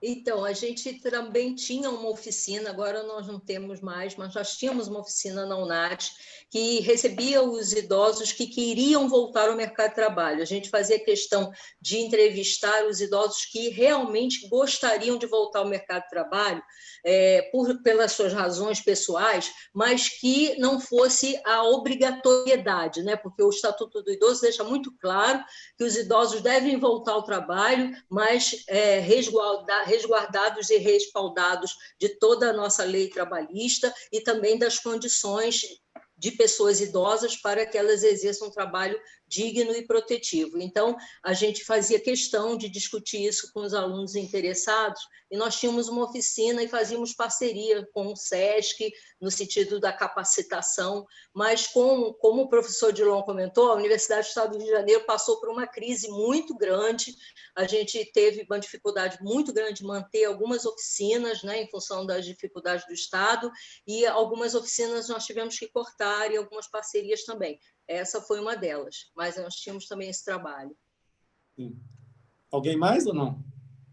Nós fechamos uma parceria com o Sebrae, né, a Cozinha Brasil, onde tiveram curso, né, da parte de cozinha, e também a gente tem muitos palestras na parte de empreendedorismo. Tanto que alguns idosos, quando terminam o AMA, se empolgam na parte do estudo, e eu tenho um exemplo de um idoso com seus 65 anos que participou de um concurso e hoje é funcionário do Estado, né, já está aposentado um período do tempo e voltou a estudar, enquanto outros idosos estão fazendo o Enem depois de terminar o AMA. Não estou buscando entrar no curso superior, né, nessa empolgação de voltar a estudar depois da UAMA. Isso mesmo. Vou passar para a próxima aqui, devido ao tempo. A Solange Almeida Lima pergunta: o envelhecimento no momento de pandemia é visto em extremos: sabedoria ou pela incapacidade do idoso. O idoso como sendo uma pessoa sábia ou como sendo uma pessoa incapaz. O que vocês acham sobre isso para serem tratados como temas nas universidades abertas? Ela está tratando assim bem dos estigmas mesmo, né? Ou o idoso é visto... Pode falar.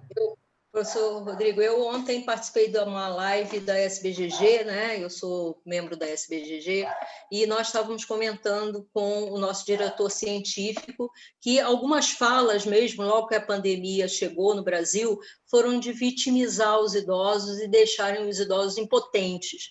Mas eu acho que a gente tem o dever, né, nós que estamos aí à frente das UNAT, o dever de empoderar os idosos a partir do Estatuto do Idoso, o professor Manuel colocou isso, o professor Dilon também, no sentido de que os idosos não devem ser vítimas nem coitadinhos. É uma grande oportunidade até que foi dado para que o foco fosse direcionado para os idosos nessa pandemia. Então, os idosos devem exigir saúde de qualidade, devem exigir implemento do SUS, devem exigir assistência social e devem exigir participação social. Então, essa é a grande oportunidade, apesar da pandemia, né, estarmos todos numa situação muito difícil, mas essa é a grande oportunidade, e a gente tem que viver de oportunidades, e eu acho que essa é a grande oportunidade de nós darmos aos idosos o direito à participação e à luta pelo seu espaço na sociedade. Então, eu vejo de uma outra forma. Isso. Rodrigo, a gente só contribuindo com o Sandra. Trabalhado... Desculpa, Dilon, pode falar, Dilon. Não, a gente tem trabalhado na UNEAL, mostrando, inclusive, de uma maturidade, de um envelhecer ativo. Então, assim, você quando olha essas pessoas idosas, eles querem, às vezes, trabalhar, né? Claro, outros já estão aposentados e querem usufruir dessa aposentadoria, como a Sandra falou, tem questões pessoais que muitas vezes levam o idoso ao trabalho, não que ele queira retornar, né? Até porque a gente, quando olha o direito à aposentadoria, o direito também a poder usufruir, né, melhor na sua idade de uma qualidade de vida, que não quer dizer que trabalho não seja, mas o trabalho também, esses sujeitos já deram grandes contribuições sociais, então eles também têm um direito, né, a vivenciar outras experiências da família, que muitas vezes você trabalhava muito, você não curtia o filho, mas você curte o neto, você curte a família mais de outra forma. Sexualmente, a gente vê também que essas pessoas idosas continuam ativos, está aí a fala do nosso reitor, né, da Universidade lá da Maturidade do Amazonas, falando, né, das pessoas idosas ainda fazendo filhos. Então, assim, a quantidade de casos, né, de AIDS que começam a surgir com as pessoas idosas, inclusive esse cuidado, né, esse tratamento. Então, sempre a perspectiva trabalhada, apontada nas nossas universidades, tem sido de um envelhecer ativo, de diversas formas. Então, não dá realmente, como a Sandra falou, para colocá-los como os coitados, os vitimizados. Claro que precisam de um olhar diferenciado, até pela fragilidade da saúde, que a gente sabe que é necessário. Por exemplo, minha mãe tem 82 anos, minha mãe sofre de diabetes, pressão alta e ainda tem imunidade baixa. Então, assim, a saúde extremamente frágil, né? Então, assim, a gente tem que ter o cuidado, tem que ter o zelo, mas não como colocá-la como uma coitada ou colocá-la numa situação como foi posto em alguns, que é mais um velho, então não, tem que morrer, não, tem que garantir a vida para todos, mas vida com qualidade, com saúde, com sexualidade, com trabalho, com o que é que seja, um envelhecimento ativo, presente, participativo no cotidiano das nossas relações sociais. Isso muito. Quer falar, mano? Só rapidinho fechar. Eu acho que o papel da educação para o envelhecimento é um dos fatores primordiais nesse processo de empoderamento da pessoa idosa. Eu estou em todos os grupos de idosos da UAMA, estou em 4 grupos, tem grupo com quase 70 idosos, estou monitorando tudo. E eu vejo quanto esses idosos que terminaram a UAMA agora estão assim, bem diante de tanta loucura dessa pandemia. Mas, professor, eu aprendi a ter qualidade de vida, eu aprendi a bem-estar, eu aprendi a fazer atividade física que estou fazendo dentro da minha casa. Estou dialogando com minhas amigas pelas redes sociais. Então, assim, o papel das universidades, direcionado à pessoa idosa, é de fundamental importância nesse link de empoderar, de dar liberdade, de passar informações que eles possam utilizar no seu dia a dia. Né? Então, isso eu estou observando o quanto os idosos hoje estão bem pelas informações que receberam dentro do curso, nesse processo de transformação, muitas vezes de uma depressão, de uma síndrome do pânico, de uma ansiedade, né? Que hoje estão conseguindo superar isso através da amizade, através das redes sociais e da informação que receberam no curso. Isso. Muito obrigado, professor Manuel, e a todos os outros, Sandra e professor Odilon, pelas respostas. Eu vou abrir agora somente para mais uma pergunta, que eu achei bem interessante. Na verdade, que eu vou transformar 2 perguntas em uma só. A Laís, ela pergunta como que vocês veem os idosos na volta para as universidades abertas pós-pandemia, tendo em vista que eles fazem parte do grupo de maior risco. E a outra pergunta, na verdade, eu estou juntando aqui, porque agora vai ser a última rodada de respostas. A outra pergunta é da Lisiane. Ela pergunta se as universidades abertas, as pessoas idosas, estão preparadas para receberem aqueles com algum tipo de deficiência. Posso começar a responder. Na UAM, nós temos 2 idosos com deficiência visual, temos cadeirantes e temos 5 idosos com 95 anos. Então, a gente vem absorvendo isso dentro da UAMA, né? E um dos pontos que a primeira pergunta você falou, que eu agora esqueci, Rodrigo. É com relação à volta dos idosos. Sim, a volta. Eu estou com medo dessa volta tão grande, porque é o seguinte, eles estão numa ansiedade muito grande, a partir do momento que eles adquiriram uma liberdade, né, de sair de casa. Muitos idosos chegam para mim e dizem, professor, eu estou tendo liberdade, eu estou vivendo a partir do momento que eu entrei na UAMA. Né? Então, eles estão numa ansiedade muito grande, é tanto que terça-feira a gente vai fazer o São João online com ele. Estou vendo um grupo de forró, vai bombar com esse idoso, o forró, eles vão postar vídeo, mas assim, a gente tem que ter consciência que só retorna quando não tiver nenhum problema de saúde que possam afetar as pessoas idosas. E eles são bem conscientes disso. Enquanto tiver essa pandemia nesse estágio que está, esse ano a Universidade Estadual não retornará com suas atividades presenciais. Então, a gente vai suprir com informações através de aulas online, a gente vai tentar ver o quanto a gente pode dar um suporte de informação para esse idoso enquanto ele estiver em casa. Alguém mais? Então, nós essa noite, às 20 horas, daqui a pouquinho, nós estamos abrindo a nossa live, que nós estamos com uma série de lives também, todas as quintas-feiras, 20 horas, convido a todos para participarem das nossas lives às 20 horas, de quinta-feira, da UNAT. Então, hoje nós estamos abrindo a oficina de arte e ludicidade remotamente, como proposta para a gente já iniciar o contato das oficinas de forma remota, né? Porque a gente acredita, como o professor Manuel colocou, que esse ano já não temos mais a possibilidade de manter os idosos lá dentro da universidade, visto, né, que são grupos de risco e devemos protegê-los. Mas a gente está atento a voltar de forma remota e estimular esses idosos que já participam, né, ativamente das redes sociais, para que eles continuem com a gente, acompanhando o trabalho que nós estamos fazendo à distância. Com relação às pessoas com deficiência, também, da mesma maneira, temos um acolhimento, visto que nós temos grupos de pessoas com doença de Alzheimer inicial. Então, essas pessoas frequentam as oficinas, pessoas com demência inicial, elas frequentam as nossas oficinas, sim, e como a equipe é toda qualificada para tal, há um acolhimento muito grande para esse tipo de segmento de pessoas mais fragilizadas ou com doenças cognitivas, com certeza. Professor Odilon?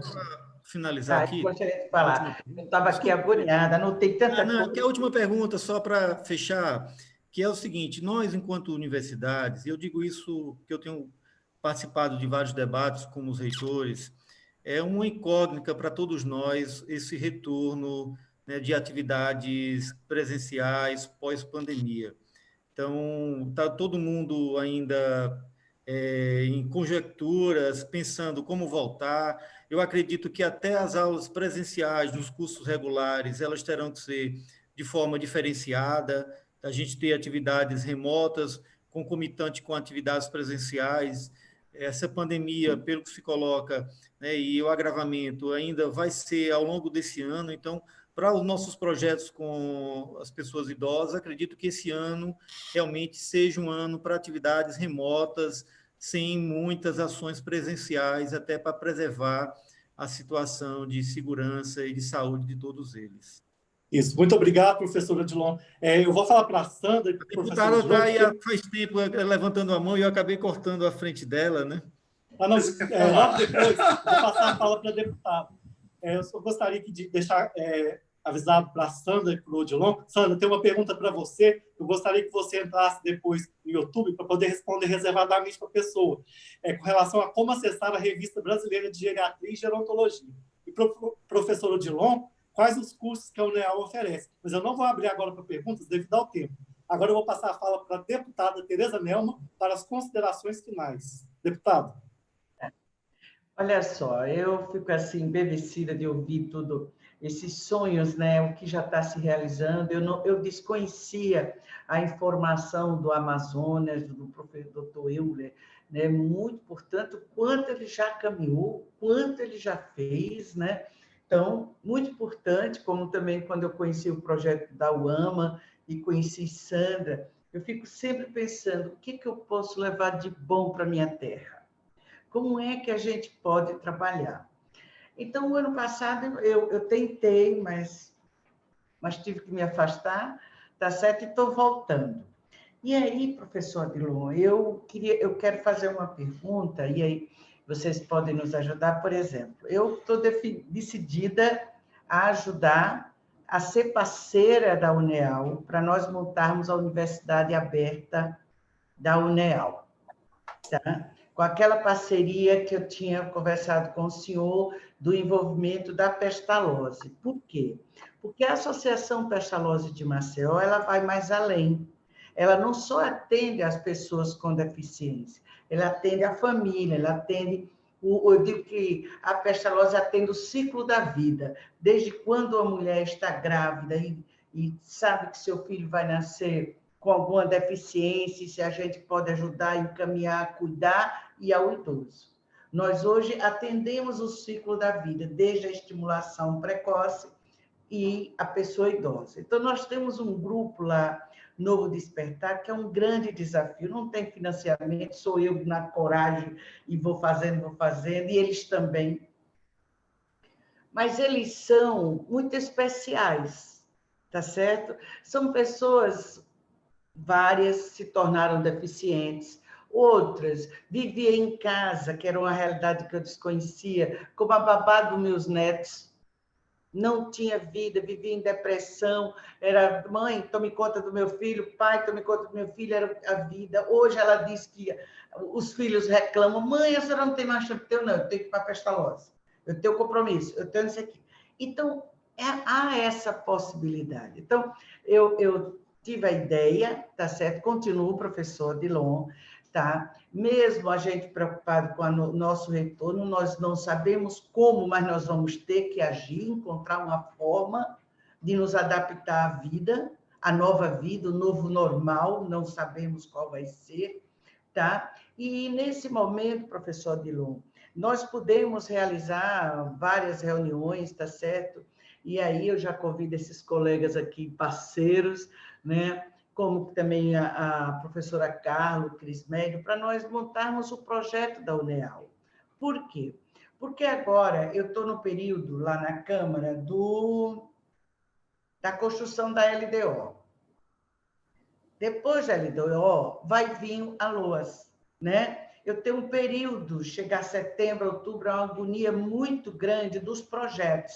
E muita gente quer, mas não tem o projeto, não se preveniu. Então, eu já estou conversando agora com o senhor, para a partir de hoje, o senhor já pensar de sentarmos, o senhor sentar com a sua equipe, trazer para a gente ver de como nós podemos montar esse projeto do começo ao fim.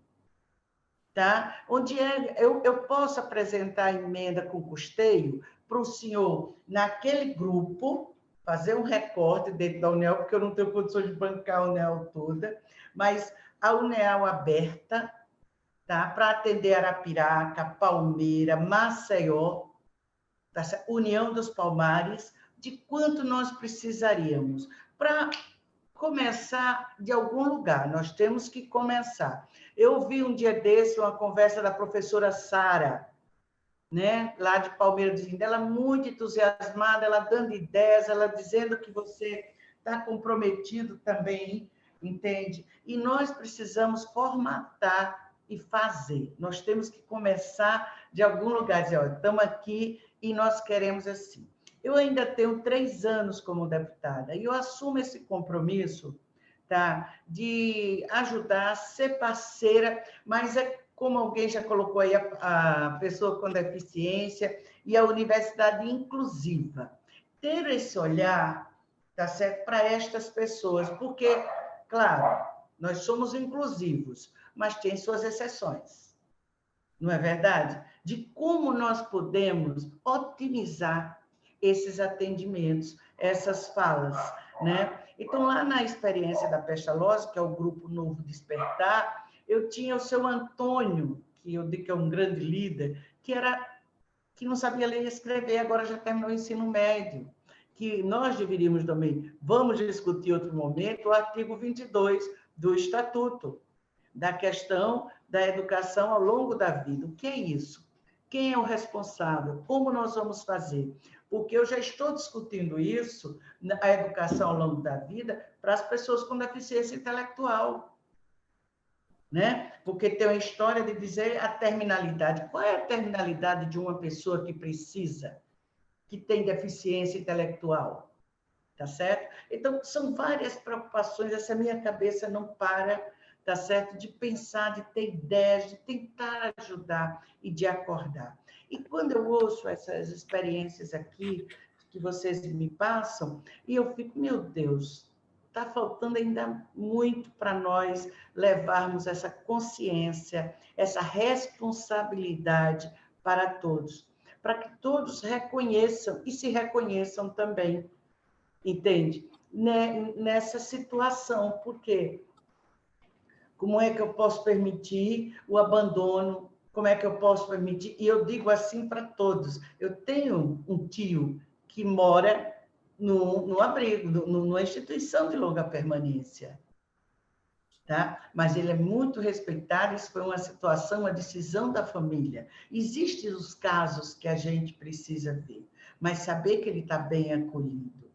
Essa semana foi no Fantástico, eu vi aquela cortina, eu achei aquela cortina o máximo, né? A cortina que coloca para os idosos abraçarem seus familiares. Eu já fiquei imaginando de fazer, de não sei o quê.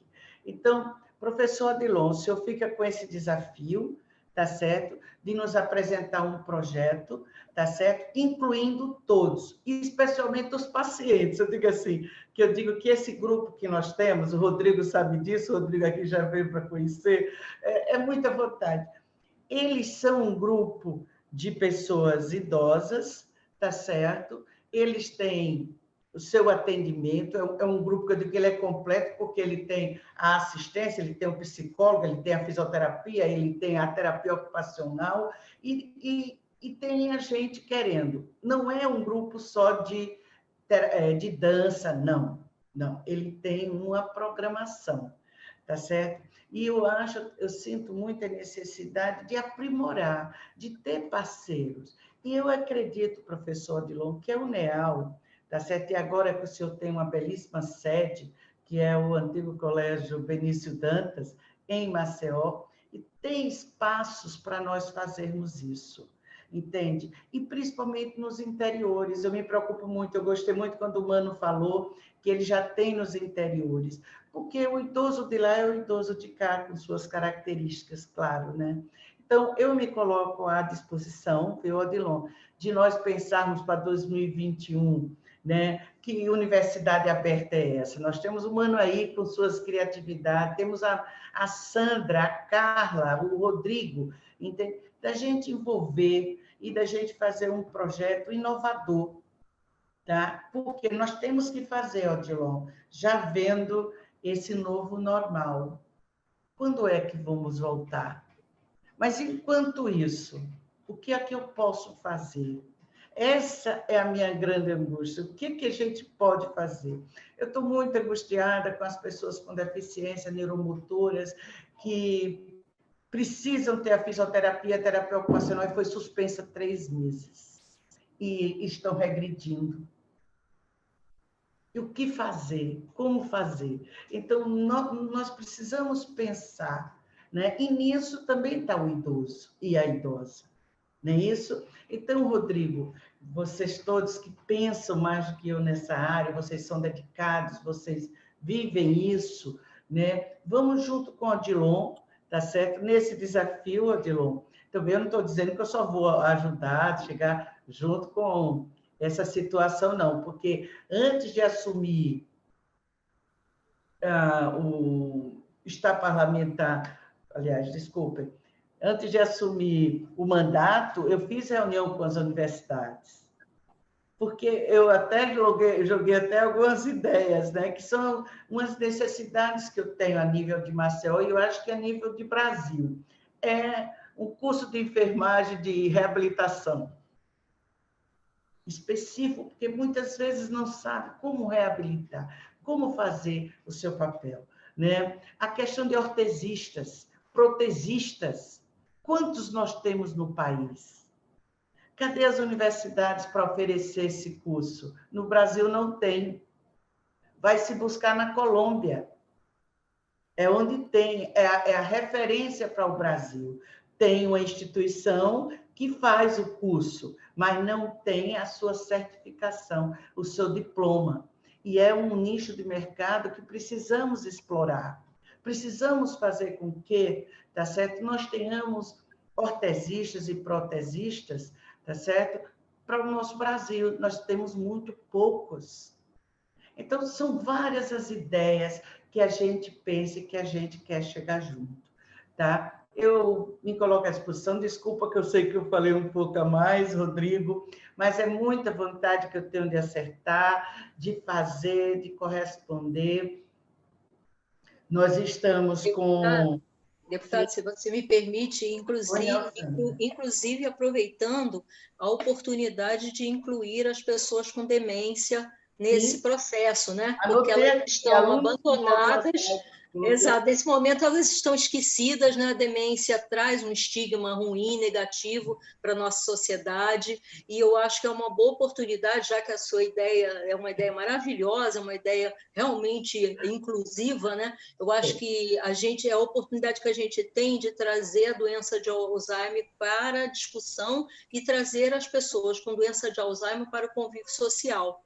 É uma boa oportunidade. Porque, além da própria pessoa, tem a família que sofre muito, né? Muito, muito, muito. Então, a gente precisa pensar, e se nós pensamos que temos essa forma de enxergar a vida, que o mundo que eu acredito cabe todos nós, tá? Desde que a gente respeite, é possível sim.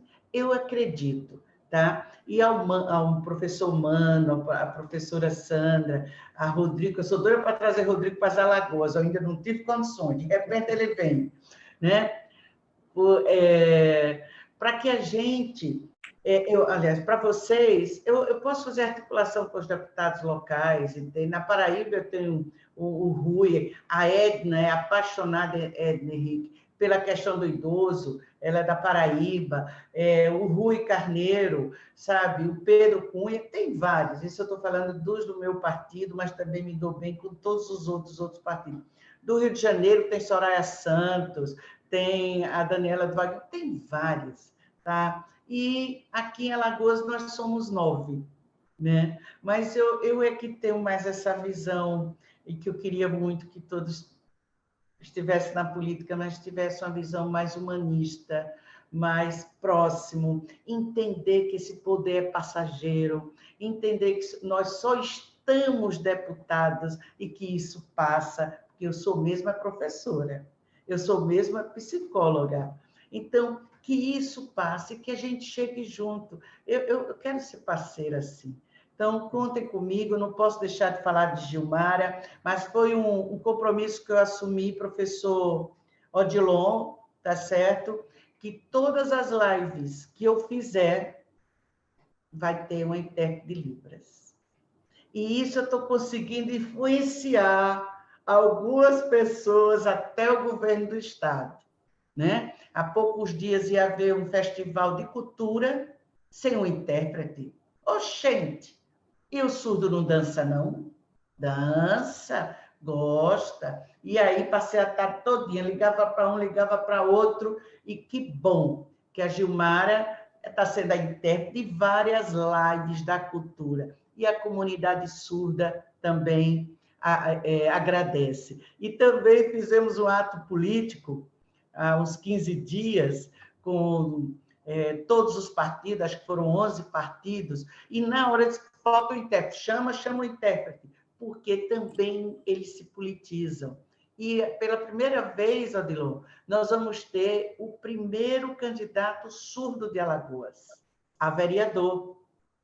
Entende? Então, eu incentivo muito, porque eu acredito muito que cada um de nós somos um. Né? E cada um tem o seu papel nas nossas vidas, né?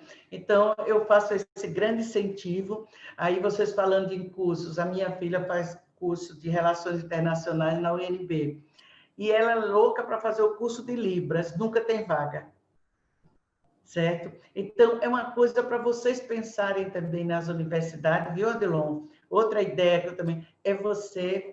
Já tem na Universidade Federal, mas nós precisamos trazer para a nossa estadual. Eu tenho orgulho de dizer que o nosso estado tem uma universidade estadual. Agora, precisa, querido governador, investir. precisa que a gente tenha mais recursos, porque esses profissionais da UNEAL, eles operam milagres, tá? Para fazer, para atender. Então, eu sou solidária, sou comprometida e eu espero os projetos para ver como é que a gente pode fazer, tá certo? Quero agradecer muito a Rodrigo, tá certo, Rodrigo, por essa oportunidade, tá certo? Sei que a gente continua sonhando, pensando de como fazer. E obrigada a Gilmara e a todos vocês. Tereza, Sandra, antes de encerrar, Rodrigo, dá licença. Tereza, Seja bem breve, professor, que a gente está com o tempo conte com a gente. Eu já conversei, inclusive, Sara. Sara me colocou, até disse, não esqueça de falar da gente instituir um grupo de trabalho, né, para pensar o projeto.